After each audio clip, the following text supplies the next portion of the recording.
But unconsciously, my manipulative behavior, although unintended, created some type of stereotype of me in her mind, to the point that deep inside, she saw how controllable I was with many of the things she wanted to do. Fast forward to today, this has created numerous communication issues between us because she was not always honest with me about what she wanted. She acknowledged everything I said, even if she had a different opinion. I was blindsided all the time, as I thought what I was doing was good for both of us. Because of those arguments over time, we became uninterested in intimacy, which created greater issues. We had a big argument a couple of weeks ago, and I asked her to leave. There was no infidelity or physical harm on either side. Upon realizing what I did, I tried to reconcile with her, but I was confronted with her true reality. She didn't feel the same way with me anymore. The man she admired the most was gone, and she felt that even my kisses didn't feel the same way. She had long awaited for me to make the step to ask her to leave, as she had been longing for it for a long time. She says that she wants to have her own place, with her own rules, and be single. I tried to beg her multiple times over the last few weeks, only to be told the same thing. Now, I am sitting in this fog trying to cope with all of this and don't know what to do. I have confessed and admitted to all the wrongdoings throughout our relationship, and I told her that those things, if she would let me, I can work on them and make her happy again. Update 1. So, long story short, I found out the hard way that my wife cheated on me. We had been experiencing problems since the end of last year, and something deep in my heart always told me that it might come to an end. I kept hope and pushed and kept fighting nonetheless. We got into 2 very big arguments, the first of which happened in January, during which I told her that if something like this were to happen again, she would have to leave the house.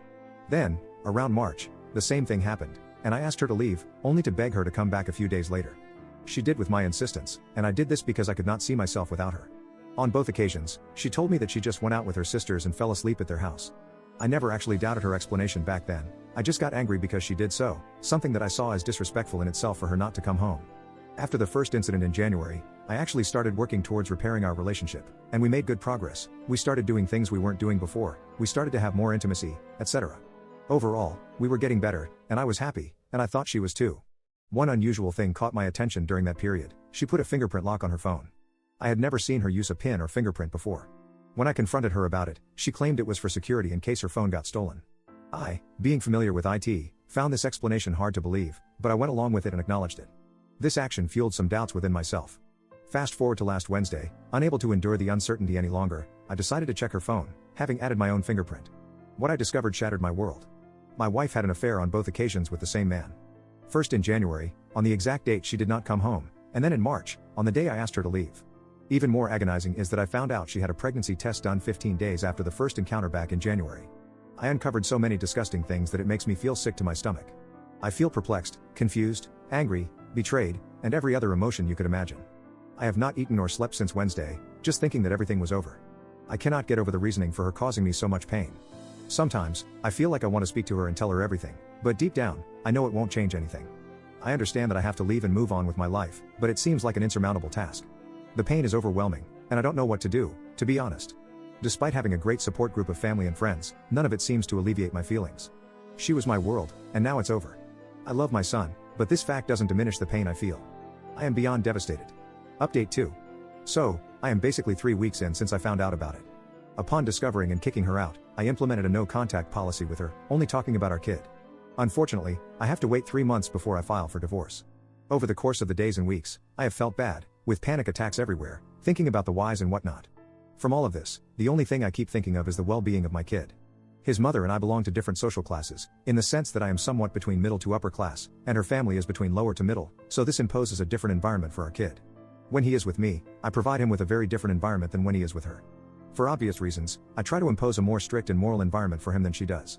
So, on the Saturday before last, I couldn't help but tell her over text, after dropping him off for swimming classes, that I believed our kid would be much better in the environment that I provide. I mentioned that I didn't have any issues with her picking him up whenever she wanted, but I strongly believed that living with me would be his best option. She did not agree with that and told me that by agreeing to that, she would basically be waving her son to me, which I told her I did not see it like that. Anyway, we agreed on some middle ground, where our kid would spend time with me daily and sleep over at her place. While we were talking and she was picking up her clothes, she tried to bring up some arguments regarding our situation, which I tried to steer away from. Nevertheless, we ended up talking about it anyway. I really couldn't help it, I still had feelings for her. We cried together, we said that we didn't see our lives with us being together, and I asked her many questions. I told her I didn't know how we could have ended up like this. Somehow, I believe she wanted me to stop her from grabbing her clothes to put into a bag, but I didn't do it. I let her do it and even helped her. In the end, when she was about to leave the house, I couldn't help but ask for a hug, and we did, and she was crying and told me that she didn't want to leave. Yesterday, she reached out to me via text and asked me how I am doing. I answered with just a bland okay. She then proceeded to ask me how I am doing overall and how I feel about her.